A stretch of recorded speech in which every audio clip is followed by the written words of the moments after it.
Stop acting like you matter, Dad. That cold statement echoed right in my ear just as everyone was raising their glasses to celebrate my 75th birthday. I was speechless. In a room filled with light and laughter, I, a father who had spent his life straining to raise his children, suddenly felt small and superfluous, like an old object forgotten in a corner of the house.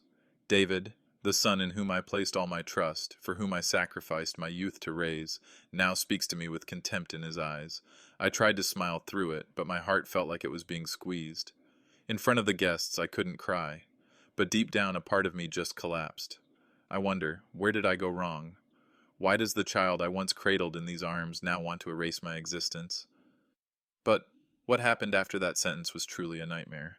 And I swear, when you hear the story, you won't believe how cruelly a child can treat their own father.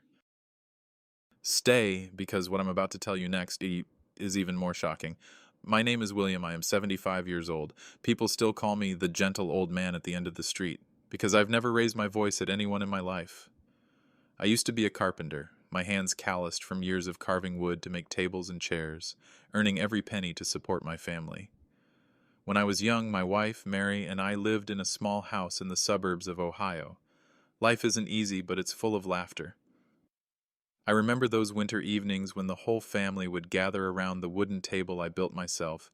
Mary would make hot chicken soup, and my son David would laugh heartily when I pretended to be Santa Claus. I always tell myself, as long as my son is happy, all the hardships are worth it. So I took on overtime, sometimes working day and night. There were summer days when sweat poured down, soaking my shirt back, but I still tried to stand by the saw until late at night tea. It was all just to have money to buy David his first pair of basketball shoes, or to let him go on the school field trip. I don't allow myself to rest. I thought, my youth may pass, but my son must have a better opportunity than me.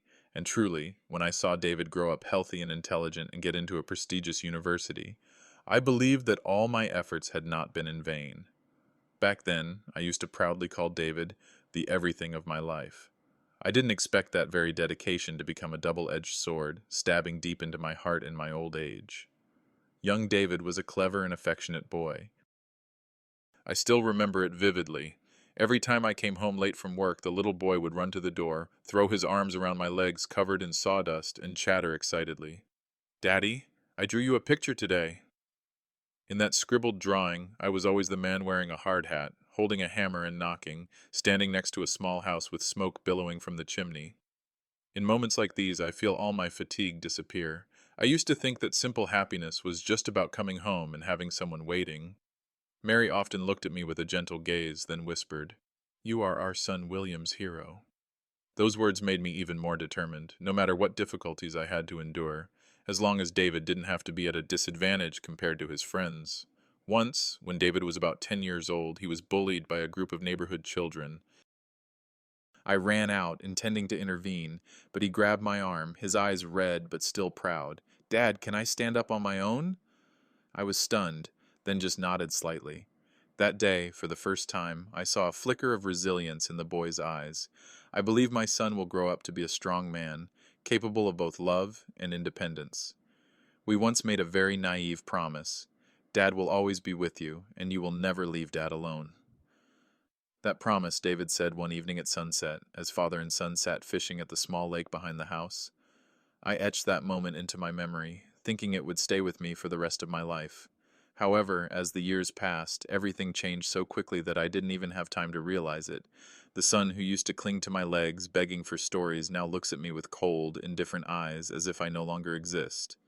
When my wife, Mary, passed away from a serious illness, I thought I would collapse. But David is the reason I stand strong. Uh, I still remember that rainy night, sitting alone in the cold hospital room, looking at the empty bed where my dear wife was no longer present. I burst into tears like a child.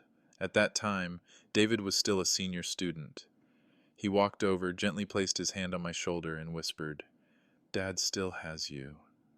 That saying was once the fire that helped me get through those months of loss. I threw myself into work and then poured all my remaining love into David. I cook for him every weekend, save up money for his tuition, and when he graduates, I'll be the happiest father in the hall. In the years that followed, I cleaned the old house, cherishing every item Mary had left behind. Every time I sit in front of my grandmother's altar, I still hear her words echoing. Take care of our son, no matter what happens. I made a promise, and I believe I kept it. Sometimes in my dreams, I still see Mary sitting on the porch, smiling at me and David playing. I woke up with a throbbing heart. The little boy I used to hold in my arms is now a successful man with a wife and children. But the invisible distance between father and son grew ever larger, chillingly so. If Mary were alive, she wouldn't believe it. The son who used to whisper, "Dad is everything," now sees his father as a bothersome shadow. I whispered in the wind, as if speaking to her, "Mary, I kept my promise, but I lost myself."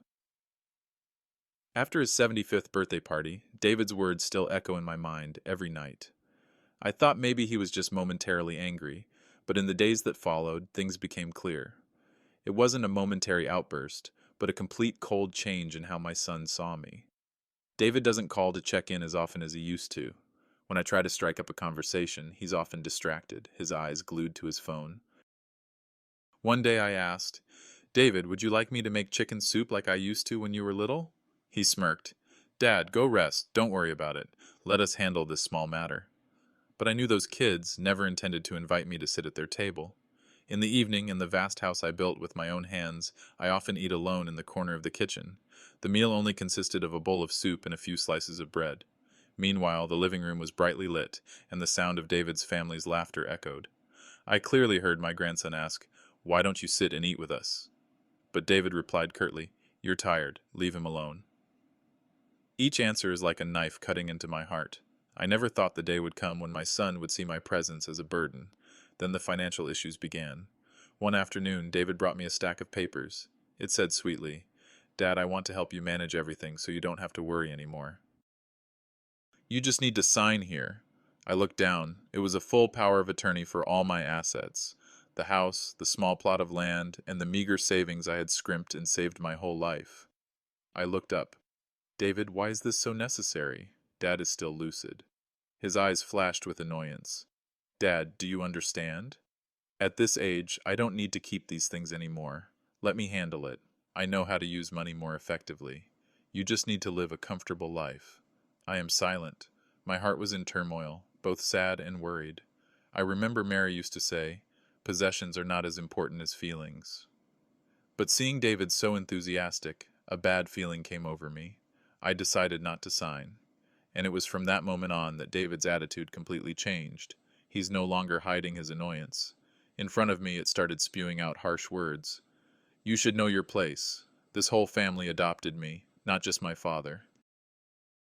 Old people should be content. Don't interfere in your children's affairs. I was the one who built this house, the one who was the pillar that raised it, and now my own son has wiped away my efforts with just a few words." That night, I sat alone on the porch. The autumn weather is chilly, and the wind makes the thin shirt stick to the skin. I no longer hear Mary's gentle voice, nor do I see David hugging my legs and calling Dad like before. Only a pervasive silence remained, and in that silence I realized the conflict between me and my son had begun to escalate and would only get much worse in the days to come. After I refused to sign the papers, David started changing his tactics. He was no longer pleading or pretending to be gentle, but had switched to a cold, even cruel demeanor. One morning I discovered that my room key had been used to change the lock. When asked, David casually replied, "I just wanted to make sure everything was safe." "He's old and forgetful. It's dangerous if he leaves the door open." I was stunned. The room where Mary and I once lived together, where all our memories are stored, from the sweater she knitted to the faded wedding photo, is now treated like a controllable storage room. I realized it was gradually stripping away the little freedom I still had. Not stopping there, David also skillfully fabricated a story for his wife. One evening, I overheard him vaguely saying to my daughter-in-law, "Dad's been getting confused lately, mixing up papers all over the place. He's afraid it would be dangerous to let his father keep the house and money." I stood frozen behind the door. I know I'm still sharp. I even remember every day of work, every number in my savings book. But in my son's eyes, I've been transformed into a confused old man, a perfect excuse for him to take complete control of everything. The next day, I wanted to prove I was still okay. I woke up early, went to the market, and cooked breakfast for the whole family myself, just like before. But when it was laid out on the table, David only glanced at it and then said sharply, "Dad, you don't need to bother. This house has everything, Dad. You should rest. Really. Dad is just getting in the way. The entire table fell silent. I saw a look of concern in my grandson's eyes, but no one dared to say anything. I swallowed hard, turned away, and left the food to get cold on the table. Another time, the neighbor, Mrs. Smith, came over to knock on the door and called me out to chat as usual, but David cut him off. Dad's tired. He can't see you. I heard it. My heart ached. I'm not tired. I longed to talk, to have someone listen, but David made me invisible, trapped in the very house I had built with my calloused hands. Some days it was freezing cold, so I secretly sat on the porch to get a breath of fresh air. Mrs. Smith passed by and, seeing me shivering in my thin coat, asked, "William, why don't you come inside the house?" "It's so cold." I forced a smile. "I just want to sit for a little while." Her eyes were full of pity. "I understand. The image I have now in the eyes of others is no different from that of an abandoned old man." David's venomous words became increasingly relentless. It frequently emphasizes, "You should feel lucky that I let you stay here. Many other elderly people don't have a place to live. Dad doesn't contribute anything anymore. The elderly should just sit still and not interfere." Each sentence was like an invisible slap. I feel belittled and disrespected in the very home that was once the pride of my life. And deep down I knew this was just the beginning of a dark period. After days of being isolated in my own home, I began to realize that David's plot went beyond just controlling the property. It wants to turn me into a useless shadow so that when the time comes, I won't have the strength to resist. One afternoon, David placed a thick bill in front of me. It said in a firm voice, "Dad, don't you see, I'm the one who takes care of all the expenses for maintaining the house, electricity, water, medicine, everything. You should understand, Dad, you owe me a lot." I'm surprised. "But Dad has a pension, and there's still the savings." It cut across, eyes cold as ice. "Dad's pension is nothing compared to what he needs. If it weren't for you, Dad wouldn't have been able to hold on. So, Dad has to sign so you can manage everything. That's the only way Dad won't be seen as a burden." I looked at the numbers on the bill. Electricity, water, repairs. Everything was double or triple what it should have been. I used to be the one who spent money for the family. I know the prices. These are clearly inflated documents. But David spoke smoothly, as if he had prepared carefully. I decided to remain silent, but silence doesn't mean easy acceptance. A fire began to ignite within me, the fire of suspicion and caution. One evening I heard David's wife whispering in the living room, "Is it too cruel for you to do that?" David replied, his voice measured and deliberate, "You don't understand. If you don't control him, he'll ruin everything. This is the only way." I stood silently in the darkness. I know that in my son's eyes I have become a nuisance, someone who needs to be excluded from his life. The next day I was forbidden from touching any paperwork in the house. The filing cabinet I used to manage is locked. Even the savings book in my name is nowhere to be found. When asked, David replied curtly, "I'll keep it for you, Dad. He's old now. What's the point of keeping it?" I'm starting to feel suffocated, like I'm being held captive. The familiar house turned into a prison, and the jailer was none other than the son in whom I had placed all my trust. The signs of emotional abuse are becoming increasingly clear. David often yells loudly if I accidentally drop a glass, or just because I ask him to repeat a number on the bill. Sometimes you don't need to shout. A cold look, a half smile, and that's enough to make me feel pushed to the depths of humiliation. Once I heard my grandson whisper to his mother, "Mom, why does Grandpa always eat alone? Why didn't you let him eat with us?" The daughter-in-law remained silent, only stroking her child's head. At that moment, I understood that even within this family, everyone was forced to follow the path David had laid out. I sat in the darkness, looking around the room that no longer held the taste of home. A mixture of pain and anger welled up inside me. Had my son completely forgotten the past? Forget the years I worked hard to make it what it is today? And then a thought flashed through my mind: if I don't stand up, everything I've built will be stolen from me.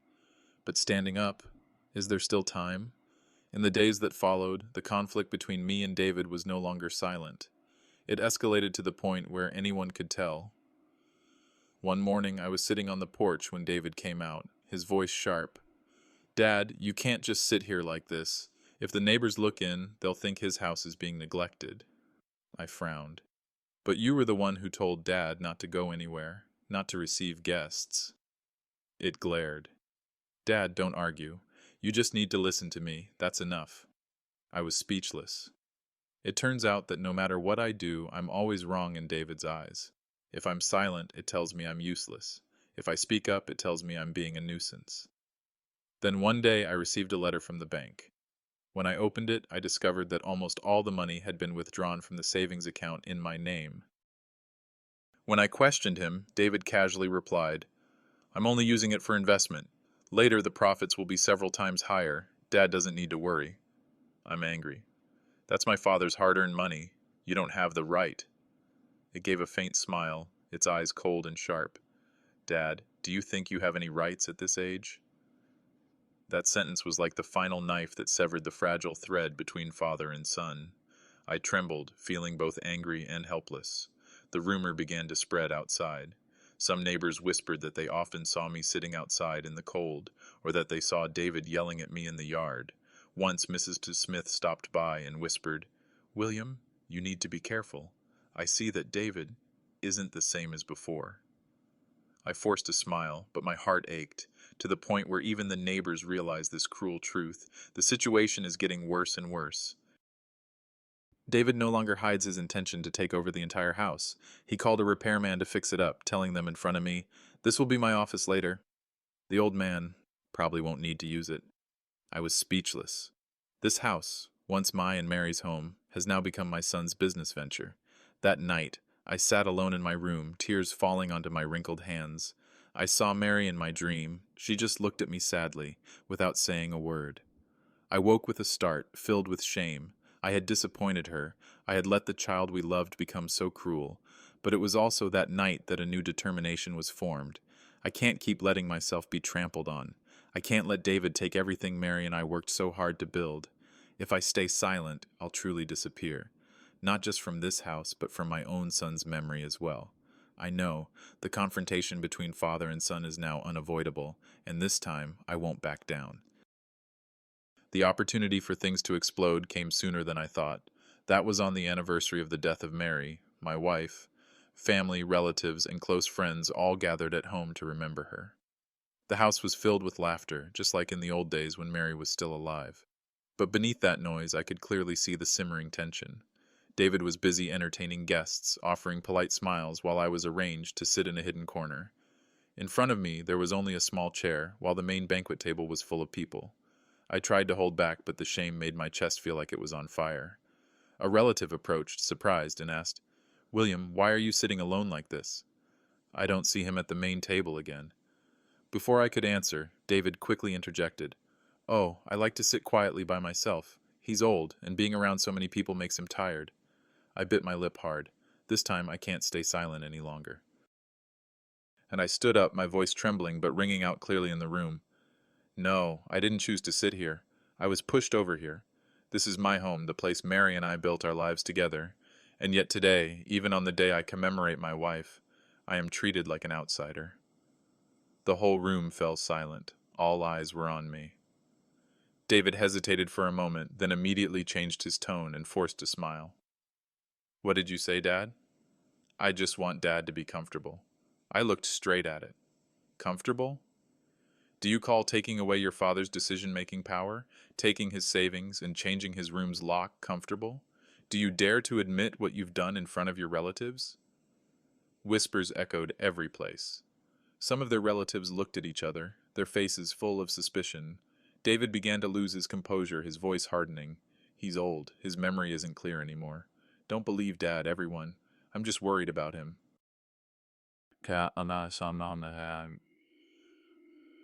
I couldn't hold it in any longer.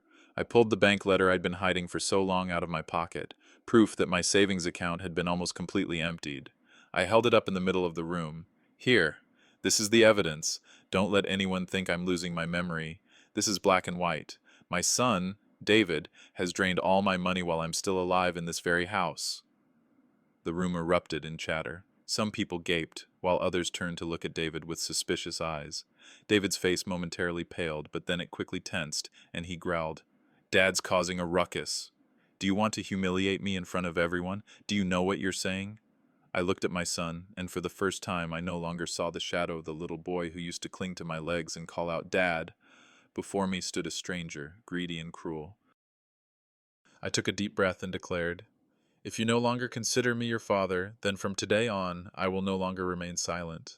In front of everyone here, I will expose you." The whole room exploded. The whispers turned into loud discussions, and I knew from that moment on that the public battle between me and David had begun. The air in the living room became heavy, and every gaze was like a knife pointed at my father and me. A cousin slowly asked, "David, what's the situation with the withdrawal? From childhood to adulthood, we all knew William saved every penny. How could that happen?" David forced a smile, sweat beading on his forehead. It tried to maintain a calm demeanor. "I'm withdrawing money to invest, to take care of the future of this whole family. My father, he's not as clear-headed as he used to be. He doesn't understand business matters." I immediately cut in, my voice firm, sober. "So why do I remember every number in the savings book and every bill he gave me was inflated by double? I'm old, but I haven't lost my mind." Another murmur arose. A nephew in the family then said, "Actually, last month I saw Uncle William sitting on the porch in the cold, and David was yelling something inside the house. At that time I thought it was strange." David turned sharply, his eyes wide and bloodshot. "You people don't know anything. Don't listen to baseless words." But the more he denied it, the more tension showed on David's face. Some relatives started looking at me with pity. I felt like I had a little more strength, so I took another step forward. "Today, I'm speaking out not to shame anyone, but so that everyone knows the truth. I've been silent for too long, enduring too much. He wants to take away my freedom, to take all the wealth that Mary and I have spent our lives earning. But I won't let it go anymore." A cousin stood up, her voice trembling. "David, no matter what, you can't treat your own father like that. Do you know what Mr. Williams sacrificed to raise you?" David gave a weak smile, but his voice was clearly bitter. "Sacrifice? That's his duty. If it weren't for me, he wouldn't have a place in this house anymore." The entire room fell silent. I saw every face was stunned. Those words, venomous and stark, had revealed David's true face with his own hands. I looked straight at it, my eyes filled with both pain and anger. "David, what did you just say? Do you think I let you stay in this house out of pity? Have you forgotten who laid each brick and nailed each piece of wood in this house?" No one said anything else, only the sound of my heart pounding and the bewildered looks of loved ones witnessing the truth being revealed bit by bit. David turned away, his voice harsh with every word. "If you want to clear everything up in front of everyone, then fine. I don't need to save face for you anymore either. I understand. The door to reconciliation is closed. From that moment on, there was no room for silence or forbearance. This is already a public battle, and I have to be ready to go all the way." David stepped forward, his voice no longer able to contain itself. "Do you really think you're still that important? The truth is, people are only bothered when he's around. He doesn't bring any value anymore. Stop deluding yourself." The entire room seemed to erupt with fury. A cousin stood up, clapping his hands on the table. "David, what did you say? This is your father, the one who shed tears and sweat to raise you and educate you. How dare you speak so rudely?" Some others nodded in agreement, their voices reproachful. William was kind his whole life and never harmed anyone. If it weren't for him, would David be here today? David blushed, but still argued. "You don't understand. He's old and can't manage anything anymore. If you don't stand up, everything will collapse." I took a deep breath, then spoke loudly, my voice trembling but resonant. "You're saying your father is useless? He worked tirelessly for 40 years to raise his children. When you went to school, your father sold every item and worked extra shifts at night to pay for your tuition. When I graduated, my father was the proudest person clapping. And now, when all I want is a decent seat in my own home, you push me into a dark corner and tell me I'm a nuisance." I looked around and saw many red-rimmed eyes.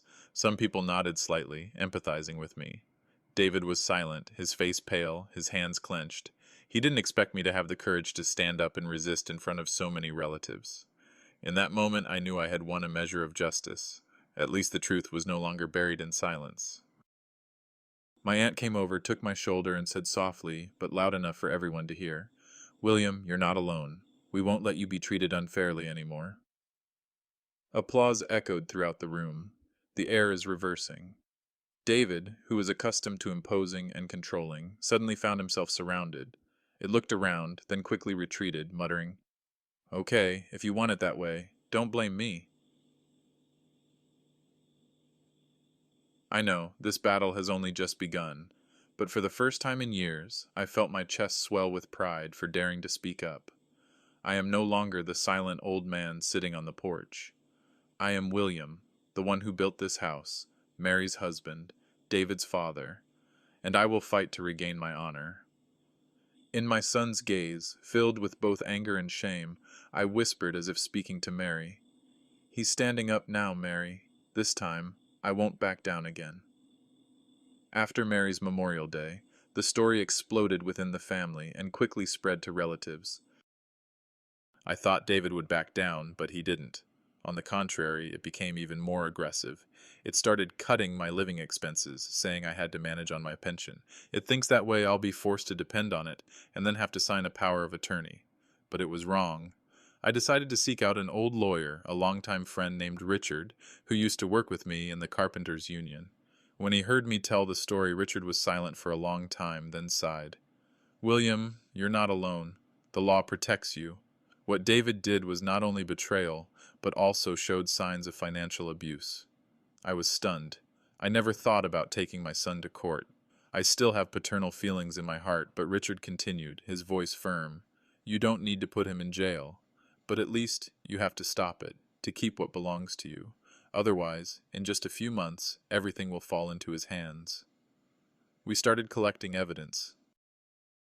I gave Richard inflated invoices and bank letters about withdrawn savings. He carefully took notes, then nodded. "This is the evidence. We will ask the bank to freeze the remaining amount and file a lawsuit to seek asset protection for him. Thus, David could not continue to withdraw any more money." That day, I felt like a weight had been lifted off my shoulders. For the first time in months, I saw a glimmer of hope. That evening, when David came home, I was calmly sitting in the living room. He frowned when he saw me holding a stack of files in my hand. "What's Grandpa rummaging through again?" he asked, his voice sharp. I looked up and replied slowly, "It wasn't Dad who rummaged through it. Dad has met with the lawyer. From now on, all of my father's assets are protected by law. You won't be able to withdraw another penny." David's face went from surprise to a red flush of anger.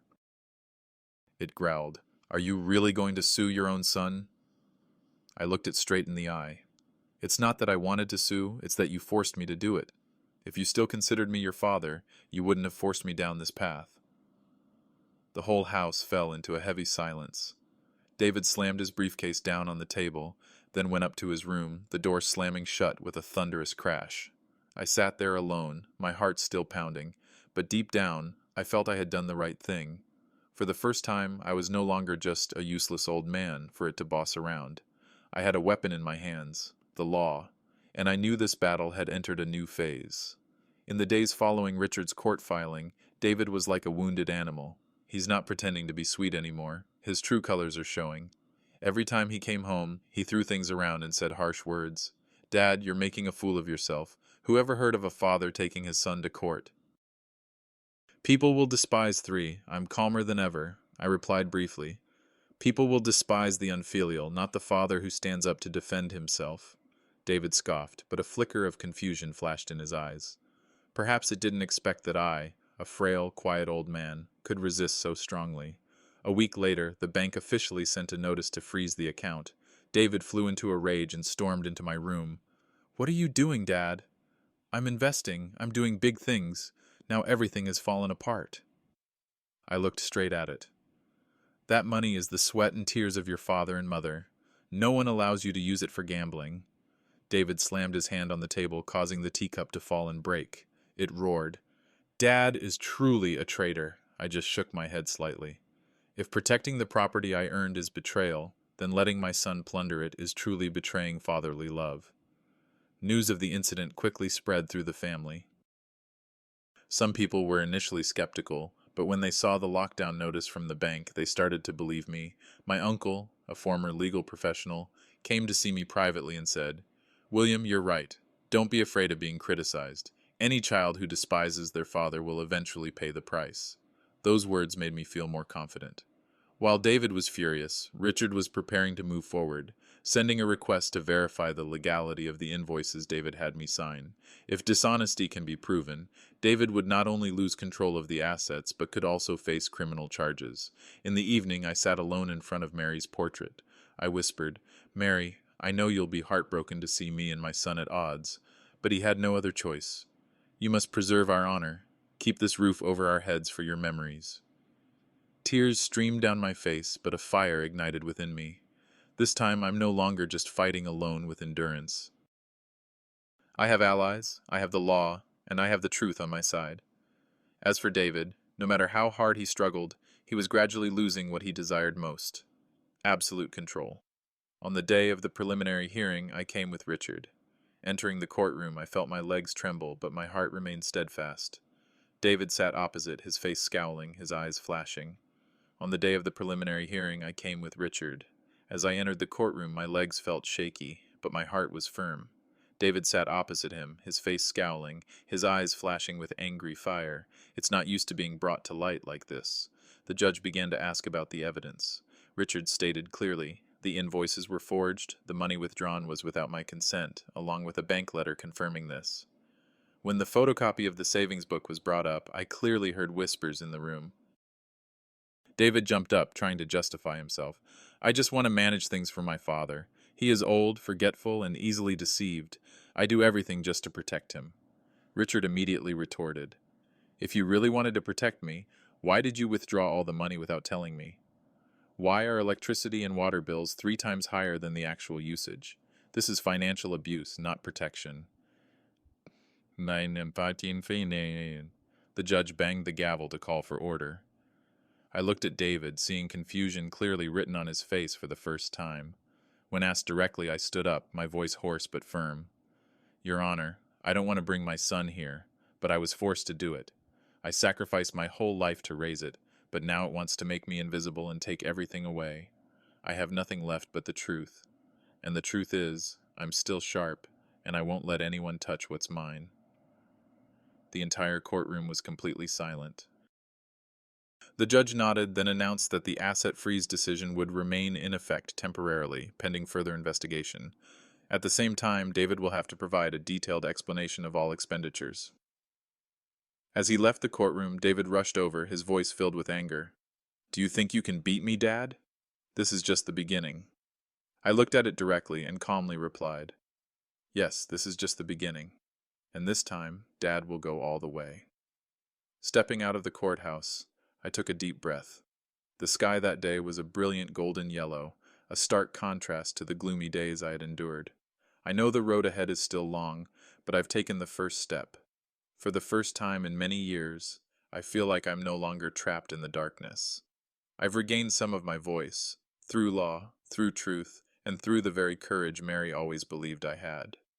After the preliminary hearing, the atmosphere in the family was no longer peaceful. David was still cocky, but I noticed his eyes were restless, because now things are no longer confined to the 4 walls of the house, but have spread outside. One morning, I heard a knock on the door. It's Mrs. Smith, our longtime neighbor. She held up the local newspaper in her hand and showed it to me. "William, your story. It's already in the paper." I took it, trembling. On page 3, there's a large headline: 75-year-old man sues son for financial abuse. A cautionary tale. The article recounts almost the entire incident, from being forced to sign documents to the bank freezing my account. Although not mentioning our full names, everyone in the area understood it was my father and me. I sighed. I didn't want to reveal everything, but perhaps this is inevitable. Richard called right after that. "William, don't worry. The press is on your side. They see this as a typical case to warn about the abuse of elderly parents by their children. You have unintentionally become the voice for so many others." In the following days, strangers began to stop in front of the gate, pointing and gossiping. A few reporters knocked on the door, asking for an interview. Initially, I hesitated, but then I thought, if the truth is told, at least my honor, and Mary's, will be protected. I agree. During the interview, I sat right on the porch, speaking slowly. I never thought the day would come when my son would treat me like this. I don't want to make him a scapegoat. But when love is trampled upon, I am forced to speak out. I'm telling this story not just for myself, but for those parents who are silently suffering like me. The television station will broadcast this week. The image of an old man with gray hair, sitting in front of an old wooden house, his eyes red but still full of determination, has touched many people. I heard the neighbors whispering, "Poor Mr. William. I didn't expect David to do that." As for David, when he saw the news spreading in newspapers and on television, he went crazy. One evening, he slammed my door hard and shouted loudly, "You humiliated me in front of the whole world. Do you know how embarrassed I was?" I looked him straight in the eye, my voice calm but sharp. "No, you humiliated yourself. The press only reflects the truth. If you don't do something bad, no one will have anything to write about." He choked on his words, his eyes bloodshot, and then stormed off in anger. I know, from now on David will not only have to face the law, but also public pressure, the thing he hates most, because his honor and perfect image are crumbling piece by piece. After the news report was broadcast, public opinion in the town almost exploded. Many neighbors who only knew my family through David's boasting are now realizing the truth. They began to look at me with different eyes, not mere pity, but a mixture of respect and anger on my behalf. One morning, while taking a walk, I overheard some people standing in front of the grocery store discussing, "I used to think David was successful and kind. Who would have thought he would treat his own father so badly? It's true that having money and status doesn't guarantee character." Those words both pained me and gave me strength. I know the truth is no longer in David's hands. Not long after, a group of reporters arrived. They want to interview both father and son. David initially refused, but then, for the sake of his pride, he agreed. The recording took place right in the living room. As the camera lights came on, David tried to regain his composure, speaking in a solemn tone. "It was all just a misunderstanding. I love my father and just want to take better care of him." I sat beside him, waiting for him to finish speaking before slowly presenting the stack of papers, forged invoices, bank letters, account freeze decisions. I placed it right in front of the reporter. "If it's love, why do you need these things? Why did you lock my room, cut off my living expenses, and drain my savings?" The camera panned directly to David's face. I could clearly see him turn pale for a moment. Despite trying to defend himself, the uncertainty was evident in every word. The reporters didn't miss a beat, firing off a series of probing questions. "Do you admit to withdrawing money without your father's permission? Why is the bill 3 times higher than the actual cost?" David stammered, no longer maintaining his usual air of confidence. That scene was broadcast live, causing the entire town to talk about it nonstop. In the following days, the television station's mailbox was flooded with public opinions. Many elderly people wrote letters sharing that they too had been taken advantage of by their children. One old woman even came to my house to find me, holding my hand tightly. "Mr. William, you spoke up for us." He did what many people wouldn't dare to do. I choked back tears, feeling for the first time in years that I wasn't alone at all. Meanwhile, David was becoming increasingly despondent. At the company where he works, his colleagues whisper behind his back. Some partners cut off contact. He had originally built an image of a model man, but now he is only known as a disloyal person. One evening, I heard him smashing things in his room, then shouting loudly, "It's all your fault! If you hadn't said it, I wouldn't be in this mess." I just quietly replied from the next room, "It's not Dad's fault. You chose this path yourself." The screams faded, leaving only heavy silence. I know public opinion is doing what I alone cannot, forcing David to face the true consequences of his actions. Public pressure is becoming increasingly intense, like a vice tightening around David. Every day on his way to work, he had to endure prying eyes. Some colleagues who were once close now avoid me, not wanting to get involved. I vaguely heard rumors that the company's management is reviewing his position, as the family image of senior employees also affects the organization's reputation. Meanwhile, I unexpectedly received an invitation from a larger newspaper, wanting to interview me for a feature on financial abuse in the family. Richard advised me to agree, because the more voices there are, the harder it will be for David to distort the truth. For that interview, I appeared with several witnesses, my neighbor Mrs. Smith, a relative who had seen me pushed onto the porch, and even a bank employee. They recounted what they witnessed, without adding or subtracting anything. I just sat quietly, listening, and then ended with a sentence. "I don't want my son to be ruined. I just hope it remembers that before it was a greedy person, it was an innocent child who called me dad. That quote was published on the front page, accompanied by a photo of me holding the old picture, David at 8 years old, sitting on my shoulders, smiling radiantly. The photo starkly contrasts with the current story, bringing thousands of readers to tears. The social impact was so strong that several community organizations invited me to participate in seminars on the rights of the elderly. I never thought I, an old carpenter, would be standing on a stage, sharing my tearful experiences to warn others. But I did it, because I understood. If I remained silent, many other elderly people would be exploited by their children. As for David, he became increasingly hot-tempered and difficult to control. Once, during dinner, he yelled at his wife and children just because they seemed embarrassed when someone called to ask about the family scandal. The daughter-in-law just lowered her head, while the little grandchild huddled in their mother's arms in fear. That sight broke my heart, but it also strengthened my resolve. I wasn't just protecting myself, I had to save the innocent members of my family from his tyranny. The climax was when a reporter went all the way to David's company to ask for his opinion. In a fit of anger, he pushed the reporter in front of many witnesses. That action was immediately filmed and went viral online. If he had had a chance to deny it before, now the image of an aggressive, unfilial person was deeply ingrained in the public's eyes. That night, I sat in my room, listening to the wind whistling outside the window, and whispered to Mary in my heart, "Don't you see? The truth has spoken for itself. I'm just a storyteller, but justice, this time, justice comes from the hearts of everyone." I know, the public relations counterattack round ended with a clear victory in my favor, but I also understand that the final battle, in court, is where everything will be decided. On the day of the official hearing, I sat in the courtroom, my heart pounding so hard it felt like it wanted to leap out of my chest. In the audience, I saw some familiar faces, Mrs. Smith, the cousin who had once defended me, and even some neighbors who had been following the story. They didn't come to see an ordinary trial, but to witness the truth being revealed. David walked in, his suit neatly pressed, but his face gaunt. His eyes still held a challenge, but I knew public opinion, the press, and even the law had put him in a difficult position. He was no longer the superior giving orders in the House, but a defendant before the law. The judge said sternly, "Let's begin. Mr. William, Mr. Richard, please present." Richard stood up and opened the thick file. He listed each piece of evidence, forged invoices, bank statements confirming unusual withdrawal amounts, and copies of the asset freeze order. The sound of flipping pages echoed dryly, like each knife stroke cutting into the wall of lies David had built. "Your Honor," Richard said, his voice echoing, "this is not just a family dispute. This is a typical case of financial abuse of the elderly. My client, Mr. William, was exploited by his own son, stripped of his freedom and honor.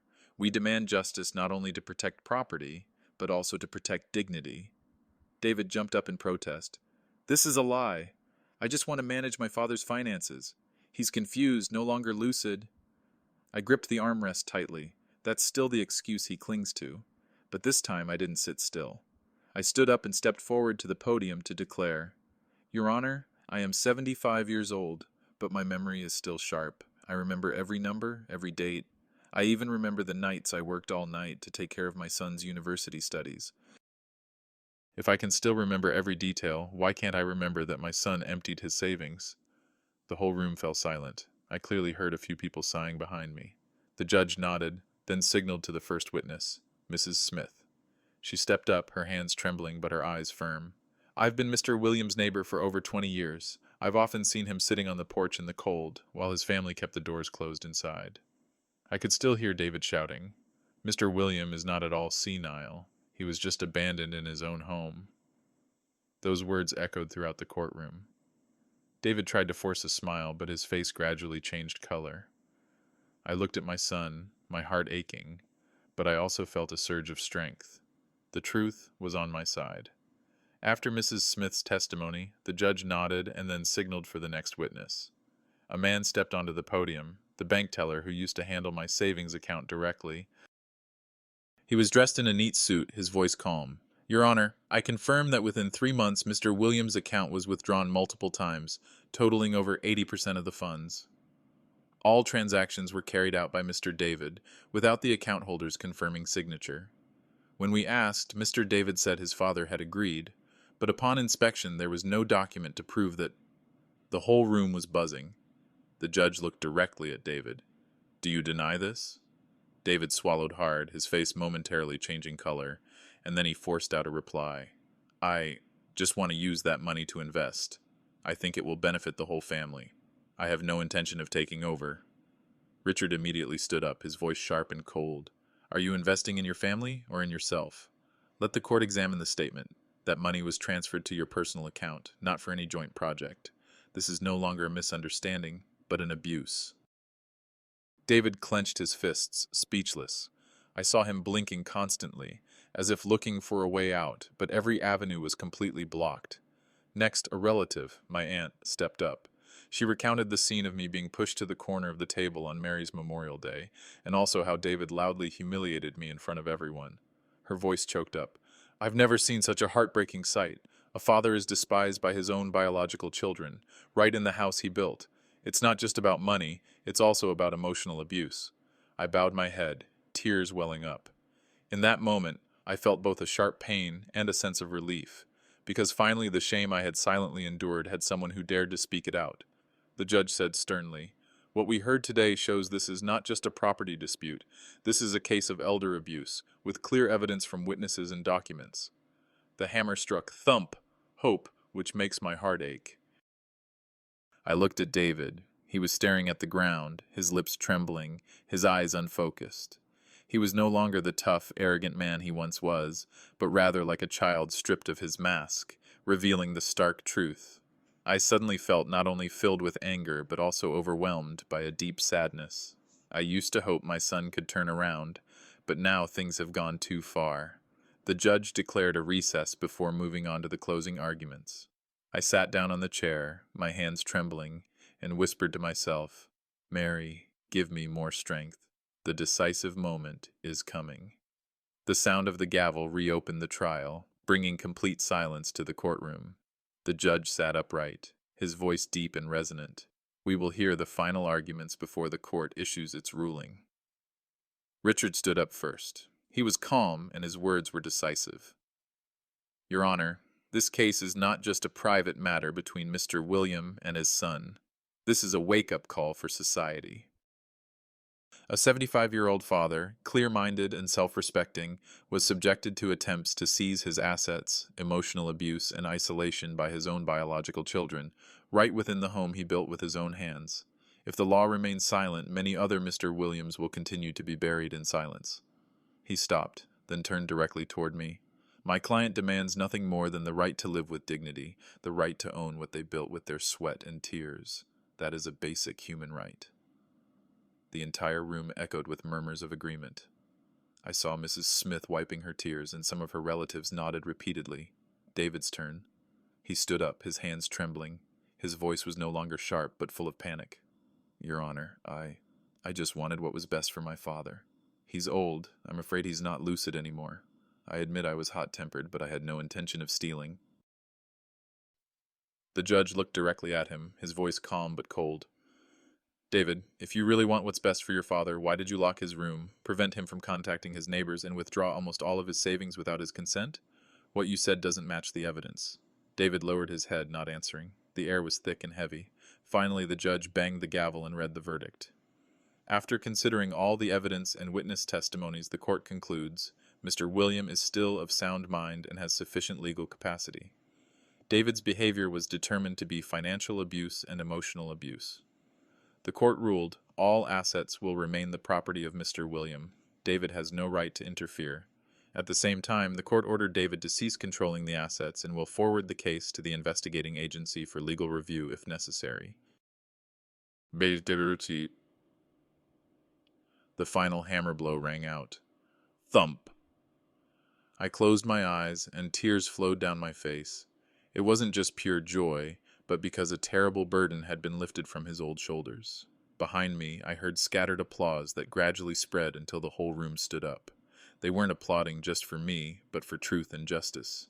David slumped into the chair, his face pale. I looked at my son, my heart heavy. I was hoping for a different ending, a repentance, a hug, but all I saw was a man consumed by his own ambition. As I stepped out of the courthouse, the golden afternoon sunlight stretched across the steps. I looked up and took a deep breath. In my heart, I whispered to Mary, "You did it. Justice has been on our side." For the first time in years, I felt like I was no longer just a silent shadow in that house. I have regained my honor, and most importantly, I have proven that even a 75-year-old man has the right to stand up and fight against injustice. After the trial, public opinion in the town exploded. The verdict not only thwarted David's plot, but also exposed the stark truth about him. From a man once praised as successful and ambitious, he became the subject of discussion with the label of ungrateful son. The very next day, the company where David works held an emergency meeting. He was originally the deputy director of a branch, a position he was always proud of, but this time, management is no longer covering up. I heard from an acquaintance in the company that the director said frankly, "We can't let the image of an abuser of an elderly father represent the company. Reputation is more important than any ability."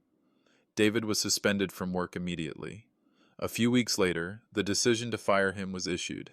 After years of climbing to a high position, he fell in an instant. Those who used to flatter and praise him before have quickly turned their backs on him. Electricity. Those who used to flatter and praise him before have quickly turned their backs on him now. His phone no longer rang with partners seeking him out, but was filled with calls cutting contracts and canceling deals. The image of David in a luxurious suit stepping out of a car is now just a distant memory. In the neighborhood, people looked at him with contempt. Children passing by whispered, "That's the son suing his own father over there." The adults shook their heads. "There's nothing left to say. Mr. William was kind his whole life, yet he gave birth to such a child." David deliberately walked quickly, head bowed, but he couldn't escape public opinion. The shadow of gossip followed him every place. Even worse is the atmosphere in his family. The wife, who had witnessed everything, no longer wanted to defend him. During an argument, I heard her screaming from the living room, "You're not just ruining your father, you're ruining this entire family. I can't let my child grow up in this shame." After that argument, she hugged her child and left home to go to her parents' house. David was left alone in the vast room that he had once dreamed of turning into his private domain. Now there's only a thick silence, no sound of children laughing and playing, no gentle voices of women asking questions. Every evening, he would wander out onto the porch, smoking continuously. The light from the cigarette flickered in the darkness like the trail of ashes from a life slowly fading away. I watched him from afar, a mix of emotions welling up inside me. I feel sorry for my son's fate, but I also understand that this is the result of what he sowed. Once, I found him sitting there, lost in thought at the table, the bottle of wine more than half empty. He muttered to himself, "Everything turned to dust just because of you." I wanted to reply, to remind him that it wasn't because of me, but because of his greed. But then I turned away. He needs to feel the price of betrayal, of treating his own father as a burden to exploit. At 45, David should have been at the peak of his career with a happy family, but now he's left with nothing but empty hands and a lasting bad reputation. The cold gaze of society, the contempt of neighbors, the abandonment by wife and children, all of this combined into a harsher sentence than any court ruling. In the months following the trial, David's life spiraled out of control. From a man who once held his head high, he gradually became a recluse, avoiding the entire world. With no stable income, he had to sell his luxury car, a symbol of pride once associated with the image of a successful businessman. I heard the broker recount that David signed the car sale papers with a trembling hand, as if cutting off the last piece of his honor. From then on, he had to walk or take the bus, trudging along amidst the curious gazes of the townspeople. In the evenings, in the now cold house, he drank more. The sound of bottles clattering across the floor echoed all the way to my room. Once, in the middle of the night, I heard him slam the table hard and shout loudly, "Why is everyone turning their backs on me?" That scream was like the cry of a wounded animal, both fierce and desperate, but soon after came silence, with only the muffled sobs buried within the thick walls. The neighbors avoid contact with him. Previously, everyone would greet him with "Hello, David" every time they passed by, but now there's only a cold nod or a look of contempt. Mrs. Smith once told me directly, Someone like him will find it hard to hold his head up again, William. Meanwhile, his wife and children were still at her parents' house and hadn't returned. I heard his wife filed for separation. I can't let my son grow up with a disloyal father, she said in the application. For someone who was once proud of their perfect family image like David, this is a fatal blow. Not only did David lose his family, but he also lost his network of friends and partners. His phone grew increasingly silent. No one called anymore to invite him for dinner, discuss work, or simply say hello. Those who once relied on him for business now see him as a plague to be avoided. Once I saw him standing alone on the porch, looking at the house with empty eyes. That look reminded me of the past, when he was just a little boy, crying his heart out because he was being bullied by his friends, and then hugging me for support. But now the 45-year-old man has nowhere left to lean. I can't say my heart is at peace. I am still a father, and any father's heart would ache to see their child fall apart. But I know very well this is an inevitable consequence. He sowed betrayal, and now he's reaping bitter loneliness. Ironically, while David was gradually being pushed aside by society, I was unexpectedly sought out by many people for sharing. Some elderly people asked me to share my experiences so they would know how to protect themselves. A young person bowed to me and said that my story taught them the lesson of cherishing their parents. That opposition only hurt David more, because he had once thought he could erase my existence, but now my very existence was being recognized by the entire community, and David, with all his failures, was now left only with a dark room, the smell of strong liquor, and endless sighs. The consequences don't end here, I know, because this shame will haunt him for life. That winter, the town was covered in white snow. I sat by the window looking out at the porch where David often stood alone, his shoulders slumped. He was no longer the confident, powerful man he used to be. Before me was only a gaunt, slow shadow, as if life itself had knocked it down. When his wife and children officially moved out, David was almost completely devastated. The spacious house suddenly felt empty. The rooms that were once filled with the sound of children laughing and playing are now silent and cold. I once caught him opening his son's room door and standing there for hours, staring at the empty little bed. His eyes were bloodshot, but not a single tear fell. No job, no family, no friends. David became a loner. He tried to find a new job, but was rejected every place he went. News about the lawsuit and the court ruling has left too deep an impression. No one wants to accept someone labeled as unfilial and greedy. In fact, some companies flatly refused him to his face. I'm sorry, we can't have someone with such a tarnished reputation representing the company's image. Those words were like fiery slaps, making David even more desperate. At NITE, I heard him walking around the room, his footsteps heavy, his muttering full of anger. Once he slammed his fist against the wall and shouted, "It's all that old man's fault!" But immediately after the scream, there was a choked silence. He knew, deep down, that the mistake was his own. One afternoon, I happened to see him sitting on the porch, with a jumbled mess of papers on the table, rejected job applications, termination notices, and even his wife's divorce petition. He scratched his head and muttered, "I've lost everything. Everything." I stood from afar, my heart heavy. A part of me wanted to step back, put my hand on his shoulder, and say there was still a way back.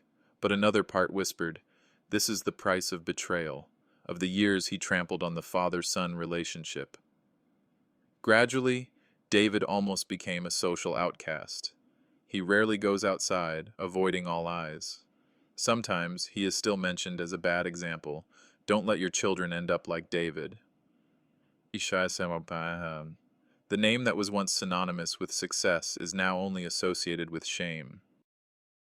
And as for me, I wasn't happy about that collapse. I just feel more at peace. I've kept my honor, kept the house, and Mary's memories. But for David, this heavy consequence will follow him for life. Once I saw him sitting silently, his gaze distant, looking at an old family photo, where he was still small, sitting on my shoulders, smiling radiantly. I faintly heard him whisper, "I wish everything could go back to the way it was. See this Nying, but the past is closed, and reality offers him no opportunities. What he has to face now is no longer the court or public opinion, but the torment of his own conscience. And I understand that's the heaviest sentence for someone who has lost their humanity." The following spring, just as the snow melted, I found David slumped on the porch, his eyes dark circled and his stubble growing unevenly. He could no longer maintain his former polished appearance. In his hand was a crumpled letter. As I got closer, he startled and tried to hide, but then, helpless, he let the letter fall to the table. I glanced at the scribbled words. Dad, I'm sorry. David started writing letters to me, but never dared to send them. I know he tosses and turns every night, the sound of the pen scratching on the paper, then tearing it into pieces and throwing it in the trash. The piles of paper filled with sorry written all over them, just like the torment in his heart. Once, he suddenly called me in the middle of the night. His voice was hoarse from the alcohol. Dad, Dad, can you hear me? Dad, listen. I replied, my heart aching. A long silence ensued, with only heavy breathing on the other end of the line. Then he burst into tears, the cry of a 45-year-old man but as weak as a child's. I was wrong, Dad, I was wrong. If I could go back, I wouldn't do that again. I sat silently, tears streaming down my face. I want to forgive, but the wounds he caused are too deep. I replied slowly, David, you have to live with what you've done. Dad can't erase everything, nor can he bear the consequences for me. Learn to face yourself. Pes. That night, I couldn't sleep. I heard his voice from the next room, mumbling and crying in his sleep. Don't leave me. Don't close the door. Dad, I'm so scared. It turns out David is haunted by the very things he used to do to me. The nights I was left out in the cold porch are now back in his nightmares. One day, I saw him sitting and rewriting another letter. This time, he didn't tear it. He put it on my desk and wrote shakily, Dad, I know this apology is too late. I've lost my job, my family, and even my self-respect. But what hurts me the most is losing the father-son bond. I wish I could go back to when I was little, sitting on my dad's shoulders, listening to him tell stories. I had forgotten that moment, and then I lost everything.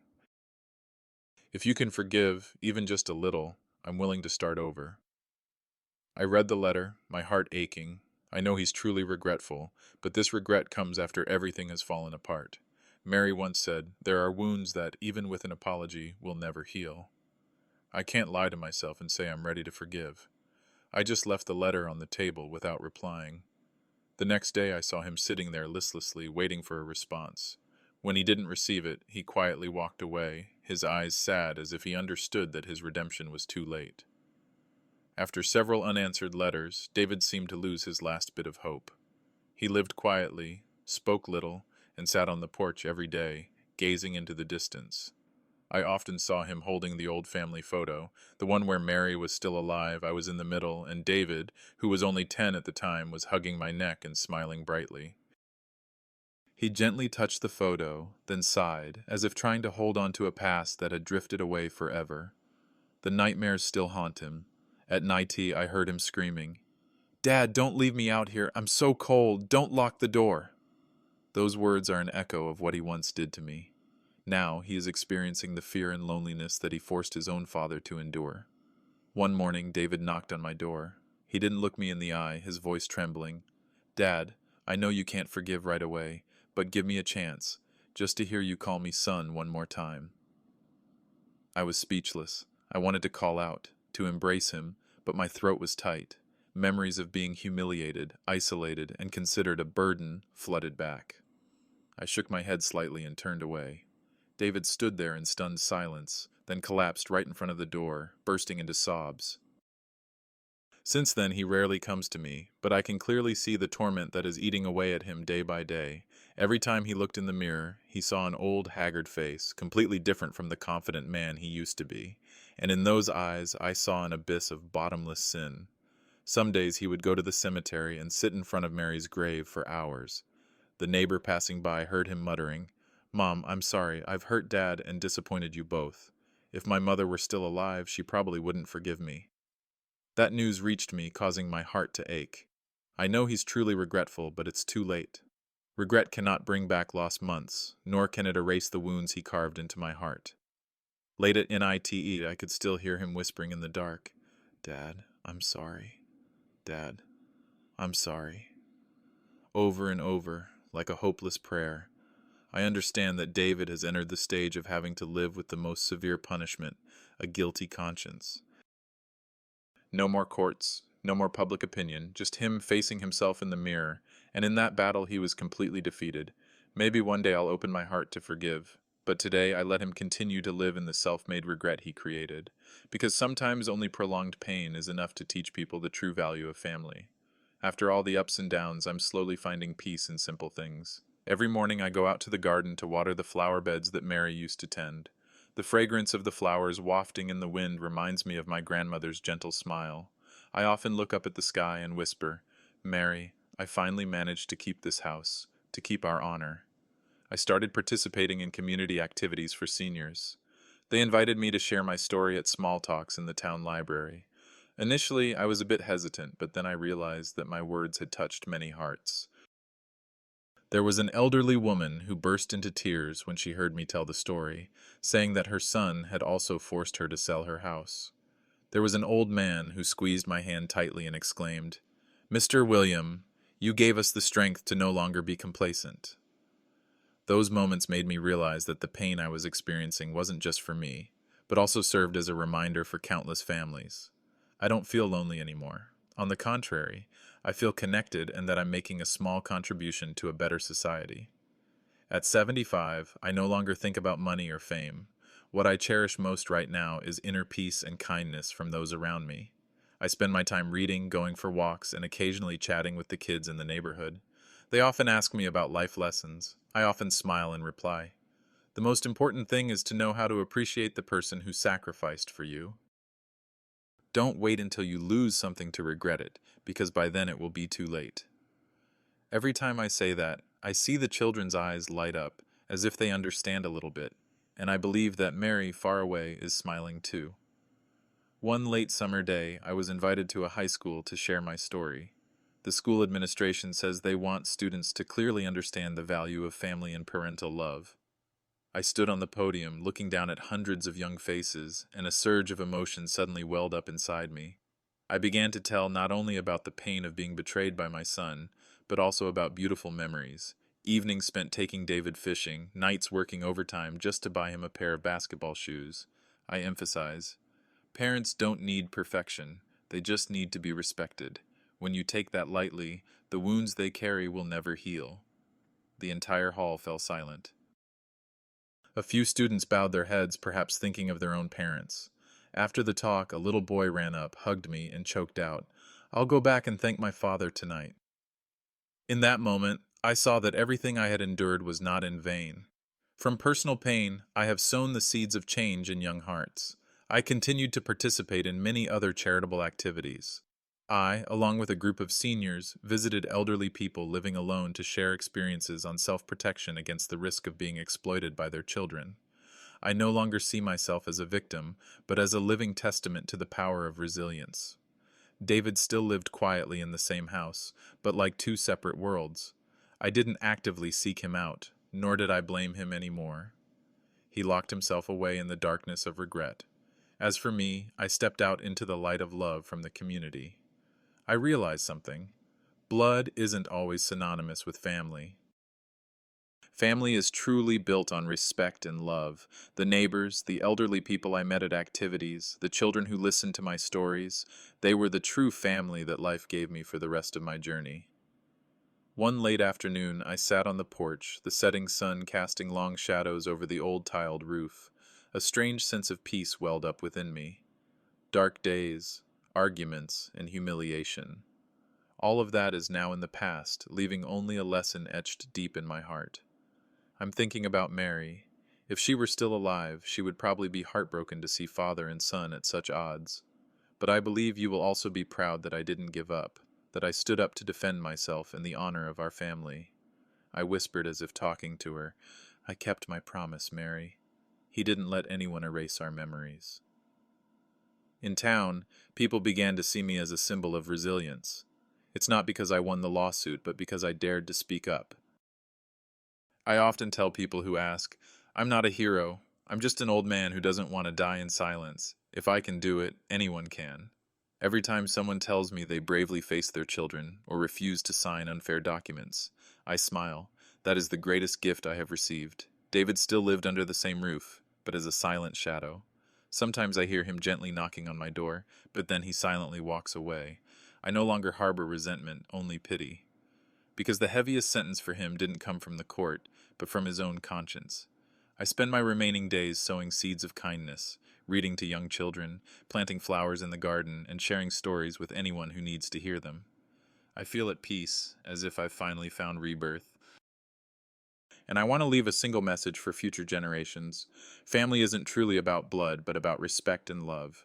That's a lesson I paid for with tears and betrayal, but it's also the lesson that made me stronger than ever. If you've come this far with me, remember that message. And if you want to hear even more shocking stories, stay tuned, because life always has truths that are unbelievable.